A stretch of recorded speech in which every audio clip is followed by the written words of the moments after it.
Hi friends, आपका बहुत बहुत स्वागत है इस चैनल में जिसमें मैं आपको इंग्लिश ग्रामर के वीडियोस देता हूँ। आज बहुत ही एक इम्पोर्टेंट सब्जेक्ट जो कि इंग्लिश ग्रामर में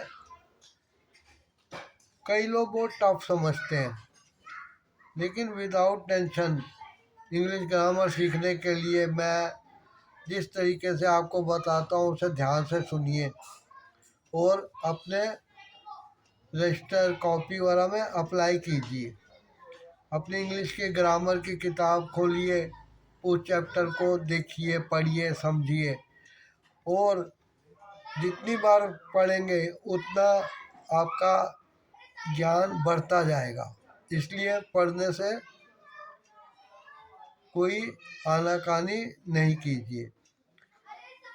इंग्लिश ग्रामर का एक बहुत बड़ा सब्जेक्ट जो मैं बताने जा रहा हूँ वो है फॉर और सिंस का यूज़। इसके बारे में बहुत डाउटफुल रहता है, खासकर तब जब हम 9th 10th वाला क्लास में पढ़ रहे होते हैं और नॉन इंग्लिश स्पीकिंग होने के कारण और किसी और वजह से हमें इंग्लिश एक हवा लगती है, लेकिन एक्चुअली ऐसी बात है नहीं। देखिए, इंग्लैंड में जितने बच्चे पैदा होते हैं वो उसी तरीके से परिवार में घुटनों के बल चलते चलते सोफा पलंग को पकड़ के खड़ा होते होते इंग्लिश सीखने लगते हैं, समझने लगते हैं। वैसे ही जैसे हमारे देश में हिंदी, पंजाबी, तमिल और दूसरी प्यारी प्यारी हमारे देश की भाषाएं घर में नया नया जन्मा बच्चा सीख जाता है। तो चलिए इसके बारे में डिटेल से जानते हैं। एक चीज़ और समझ लीजिए कि फॉर और सिंस ये बीते हुए किसी पीरियड को बताता है, वो समय, वो साल जो बीत चुके हैं। ठीक है जी, ये साल ही नहीं, युग भी, युग कितने बीत जाए उनकी पुरानी बातों को जब हम याद करते हैं तो फॉर और सिंस से उस सेंटेंस को बताते हैं कि इतने समय से ये हो रहा है, कब से हो रहा है इत्यादि। ये बात कब से चलन में है। अब ये देखिए कि जैसे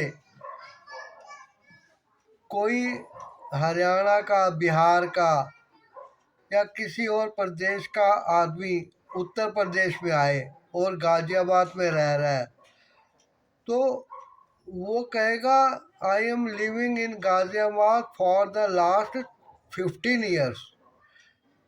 पिछले 15 साल से रह रहा हूँ। क्यों? क्योंकि 15 साल से पहले वो किसी और जगह रह रहा था, लेकिन अब वो कह रहा मैं 15 साल से रह रहा हूँ। या कोई कहेगा I am living in Ghaziabad since my birth, मैं जन्म से गाजियाबाद में रह रहा हूँ। ठीक है, ये दो सेंटेंस बताए, दोनों में एक ही तरीके की बात है। इसमें ये बताया जा रहा है कि कोई गाजियाबाद में कब से, कितने समय से रह रहा है। अब पहले में हमने यूज़ किया फॉर और दूसरे में सिंस। अब for 10 years, for 2 years, for 6 months कह सकते हैं और कह सकते हैं सिंस बर्थ, सिंस 1984, सिंस 1953 या ऐसे ही कोई टाइम। तो आपने देखा एक ही बात को हमने कहा, लेकिन एक में लगाया फॉर और दूसरे में लगाया सिंस। तो आपने कुछ समझा इसको? यूँ समझिए कि फॉर द लास्ट 10 ईयर्स, पिछले 10 सालों से। अभी 10 साल जो है, अभी जैसे 2023 अब चल पड़ा, तो कोई कहे फॉर 10 ईयर्स। अब आज हम सोचें कि वो 10 साल कब से लेके कब तक है। कब तक का तो हम समझ जाएंगे कि जिस दिन हम बात कर रहे हैं, जैसे आज का दिन है 24 मार्च 2023, आज का। लेकिन उसने फॉर लगाया, फॉर द लास्ट 10 ईयर, 10 साल से रह रहा हूँ। लेकिन अगर उसको पूछो कि डेट बताओ, साल बताओ, तो वो कहेगा याद नहीं है। ठीक है, जब एग्जैक्ट उस समय का पता ना हो, हम उसकी डेट, तारीख, घंटा वाला टाइम कुछ बता ना पाए, तब हम उसको फॉर से बताते हैं। For the 10 last 10 years, 15 years, 25 years, जो भी है। लेकिन दूसरे में हमने कहा सिंस बर्थ, जन्म से। अब वो बता सकता है कि उसकी जन्म की डेट क्या है, जन्म की डेट क्या है, वो बता सकता है। वो बता सकता है सिंस 1984, तो वो उसको बता रहा है वो, इसलिए सिंस का यूज हुआ। ये दोनों का फर्क इतना ही होता है। जब एग्जैक्ट टाइम का पता हो, पीरियड का पता हो, डेट वाला, साल, तो पता होगा तो सेंस हो जाएगा। अगर नहीं पता तो अंदाजे से 15 साल, 20 साल वो बता रहा है मोटे मोटे लपेटे में, तो उसने फॉर यूज किया है। बस इतना ही इसका है लेना। She is studying English for the last 2 hours. अब फॉर यूज हुआ, 2 घंटों से पढ़ रही है, उसमें स्पेसिफिक कोई टाइम नहीं दिया गया। अगर कोई टाइम ना बता सके तो हमने फॉर का यूज़ किया।